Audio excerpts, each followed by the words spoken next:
নমস্কার বন্ধুরা, welcome to কেজিয়ান স্পোর্টস চ্যানেল। তো গাইস, এই ভিডিওতে আমরা কথা বলবো Mumbai city FC versus Mohun Bagan super জায়ান্টসের যে ম্যাচ রয়েছে সেই ম্যাচ সম্বন্ধে। এই ম্যাচে দুটো টিমের শক্তি ও দুর্বলতা কী, হেড টু হেড রেকর্ড কী, এবং এই ম্যাচে মোহনবাগান সুপার জায়ান্টস টিমের ফরমেশন লাইন আপ কী হতে পারে সেটা দেখব। কারণ এই ম্যাচটা একটা বড় ম্যাচ, তবে মোহনবাগান সুপার জায়ান্টস টিমের কাছে চোট সমস্যা লেগেই আছে। তাই মোহনবাগান টিম এই ম্যাচে তাদের একাদশে কিছু পরিবর্তন করবে এবং টিমটাকে আরও শক্তিশালী করে তুলবে। কারণ আইএসএলে মুম্বাই একটা কঠিন প্রতিপক্ষ।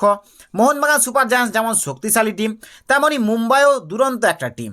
তাই এই ম্যাচটা খুব হাড্ডাহাড্ডি হতে চলেছে এবং কোচ জুয়ান ফেরান্ডো তিনি এই ম্যাচে মাঠে ফিরছেন। তাই তিনি এই ম্যাচে একটা শক্তিশালী একাদশ মাঠে নামাতে চাইবে। তো সেই সব বিষয় নিয়ে বিস্তারিতভাবে আলোচনা করব। তাই ভিডিও শুরুর আগে একটাই অনুরোধ করব, কোনো বন্ধু যদি আমাদের চ্যানেলে নতুন হয়ে থাকো তাহলে চ্যানেলটি সাবস্ক্রাইব করে পাশে থাকা বেল বটনে ক্লিক করে অল করে রাখো। আর আমাদের ফেসবুক পেজটিকে ফলো করে রাখো। ফেসবুক পেজের লিঙ্ক ডিসক্রিপশনে দেওয়া আছে। কারণ এই চ্যানেলে তোমরা তোমার প্রিয় দলের সমস্ত রকম খেলার খবর সবার আগে পেয়ে যাবে। তো Mohun Bagan super giants versus Mumbai city FC ম্যাচটি অনুষ্ঠিত হতে চলেছে 20 ডিসেম্বর রাত 8টা থেকে মুম্বাই ফুটবল এরিনাতে। অর্থাৎ এই ম্যাচটা মোহনবাগান সুপার জায়ান্টস টিমের কাছে অ্যাওয়ে ম্যাচ হতে চলেছে।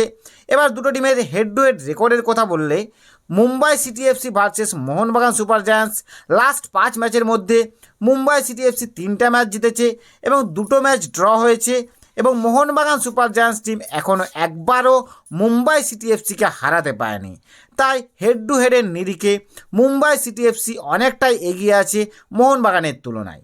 এবার পয়েন্ট টেবিলের দিকে তাকালে মুম্বাই সিটি এফসি এই মুহূর্তে পয়েন্ট টেবিলে 4 নম্বরে রয়েছে 8 ম্যাচে 16 পয়েন্ট নিয়ে। অপরদিকে Mohun Bagan super giants team point টেবিলে 3 নম্বরে রয়েছে 7 ম্যাচে 19 পয়েন্ট নিয়ে। তাই দুটো টিম পয়েন্ট টেবিলের খুব কাছাকাছি রয়েছে। Mumbai city FC last match ইস্টবেঙ্গলের সঙ্গে গোলশূন্য ড্র করে এই ম্যাচ খেলতে নামছে। অপরদিকে Mohun Bagan super giants team last match north ইস্টকে করে হারিয়ে এই ম্যাচ খেলতে নামছে। তাই মোহনবাগান সুপার জায়ান্টস টিম যদি মুম্বাই সিটি এফসিকে হারাতে পারে এই ম্যাচে, তাহলে তারা পয়েন্ট টেবিলের টপে চলে যাবে। অবশ্যই মোহনবাগান টিম 7টা ম্যাচ খেলেছে, সেখানে 7টার মধ্যে 6টা ম্যাচ জিতেছে এবং একটা ম্যাচ ড্র হয়েছে। তাদের আনবিটেন রানটা কতদূর গোড়ায় সেটা দেখার অপেক্ষায়। এবার দুটো টিমের শক্তি ও দুর্বলতার কথা বললে তো এই মুহূর্তে দুটো টিমই খুবই শক্তিশালী টিম। তো মুম্বাই সিটি এফসি টিমের অ্যাটাক লাইন দারুণ, সেখানে দারুণ কিছু প্লেয়ার রয়েছে, যেমন প্যারেডা ডিয়াজ ভালো ফর্মে আছে, ইন্ডিয়ান প্লেয়ার হিসাবে শান্তে বিপিন তারাও দারুণ ফর্মে আছে। মুম্বাই সিটি এফসি টিমের মাঝমাঠ আইএসএলের অন্যতম সেরা প্লেয়ার রয়েছে গ্রেগ স্টুয়ার্ট এবং এল খাইতির মতো স্কিলফুল ফুটবলার রয়েছে। তাই তাদের অ্যাটাক লাইন এবং মাঝমাঠ খুবই শক্তিশালী। তাদের ডিফেন্সের কথা বললে তাদের ডিফেন্সটাও খুবই ভালো। 8 ম্যাচে 6টা গোল কনসিড করেছে, তার মধ্যে রস্টিন গ্রিফিক এবং লুইস তিরি তারা দারুণ ফর্মে আছে। তারা এই মুহূর্তে দারুণ ফুটবল খেলছে। লাস্ট ম্যাচ ইস্টবেঙ্গলের বিরুদ্ধে মুম্বাইয়ের ডিফেন্স দারুণ পারফরমেন্স করেছে। তাই মুম্বাই সিটি এফসি টিম একটা অ্যাভারেজ ভালোই team. Mumbai city FC team খুব দ্রুত ফুটবল খেলে এবং তারা দ্রুত কাউন্টার অ্যাটাকে যেতে পারে। তাই মোহনবাগান টিমের ডিফেন্সকে সজাগ থাকতে হবে এই ম্যাচে। মুম্বাই টিম সেট পিস থেকেও গোল করতে দক্ষ, সেখানে গ্রেগ স্টুয়ার্ট ভালো সেট পিস নেয়। তাই টিমটা খুবই একটা শক্তিশালী টিম। অপরদিকে মোহনবাগান সুপার জায়ান্টস টিমের কথা বললে এই টিমটাতেও বড় মানের কিছু প্লেয়ার রয়েছে যারা নিজের দিকে ম্যাচের রং বদলে দিতে পারে, যেমন হুগো বুমো, সাল, অনিরুদ্ধ থাপা তারা দারুণ পারফরমেন্স করে এসছে। লাস্ট ম্যাচ অনিরুদ্ধ থাপা খুব ভালো ফুটবল খেলেছে। তাই তাদের অ্যাটাক লাইনে জেসন কামিন্স এবং আর্মান্দো সাদিকুর মতো প্লেয়ার রয়েছে এবং স্পেশালি দিমিত্রির কথা বলতে হয়, দারুণ একজন প্লেয়ার, তিনি দারুণ পারফরমেন্স করে এসছে বিগত কয়েক ম্যাচে। তাই মোহনবাগান সুপার জায়ান্টস টিমের অ্যাটাক লাইন এবং মাঝমাঠ খুবই শক্তিশালী। মোহনবাগান টিমের ডিফেন্সের কথা বললে সেখানে হেক্টর ওয়েস্তে, হ্যামিল, সুভাশিস তারা ভালোই পারফরমেন্স করছে। ওভারঅল মোহনবাগান টিম খুবই একটা শক্তিশালী টিম। তাই মুম্বাই সিটি এবং মোহনবাগান এই ম্যাচটা দুরন্ত একটা হাড্ডাহাড্ডি ম্যাচ হতে চলেছে। তো এই ম্যাচে মোহনবাগান সুপার জায়ান্টস টিমের কোচ জুয়ান ফেরান্ডো মাঠে ফিরছে। তাই তিনি কেমন লাইন আপ নামাতে পারে সেটা এবার দেখে নেওয়া যাক। তো মোহনবাগান সুপার জায়ান্টস টিমের কোচ জুয়ান ফেরান্ডো 3-5-2 ফরমেশনে যাবে।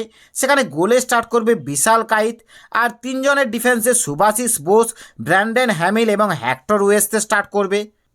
এবং ডিফেন্সিভ মিডফিল্ডার পজিশনে অনিরুদ্ধ থাপা এবং দীপক টাংরি স্টার্ট করবে। এবং অ্যাটাকিং মিডফিল্ডার পজিশনে সাল আব্দুল সামাদ স্টার্ট করবে। আর রাইট উইং ব্যাকে স্টার্ট করবে মানভীর সিং এবং লেফট উইং ব্যাকে স্টার্ট করবে লিস্টন কোলাসো। এই লিস্টন কোলাসো এবং মানভীর সিং এই দুটো প্লেয়ারকে ডিফেন্সকে সাহায্য করতে হবে এবং তার সঙ্গে সঙ্গে অ্যাটাকে যোগদান করতে হবে। তাই দুটো প্লেয়ারকে খুব পরিশ্রম করে খেলতে হবে। আর আপফ্রন্টে দুজন স্ট্রাইকার আর্মান্দো সাদিকু এবং জেসন কামিন্স স্টার্ট করবে। তবে সাবস্টিটিউট হিসাবে দিমিত্রি পেট্রাডস নামতে পারে জেসন কামিন্স কিংবা আর্মান্দো সাদিকুর বদলে, এবং হুগো বুমোসও সাবস্টিটিউট হিসাবে নামতে পারে পরে। তবে সেটা ম্যাচের উপর নির্ভর করবে। ম্যাচের পরিস্থিতি দেখে কোচ জোয়ান ফেরান্ডো সাবস্টিটিউট নামাবে। তো এই ম্যাচের জন্য মোহনবাগান সুপার জায়ান্টস টিমের প্লেইং 11টা এইরকমই হতে পারে। তো গাইস, তোমাদের মতে এই ম্যাচটা কোন টিম জিতবে সেটা কমেন্টে জানাও। আর ভিডিও ভালো লাগলে একটা লাইক এবং শেয়ার করে দাও। আর আমাদের চ্যানেলে কোনো বন্ধু নতুন হয়ে থাকলে চ্যানেলটি সাবস্ক্রাইব করে পাশে থাকা বেল বটমে ক্লিক করে অল করে রাখো। তো এবার আসি বন্ধুরা, বাই বাই। সবাই ভালো থেকো এবং সুস্থ থেকো।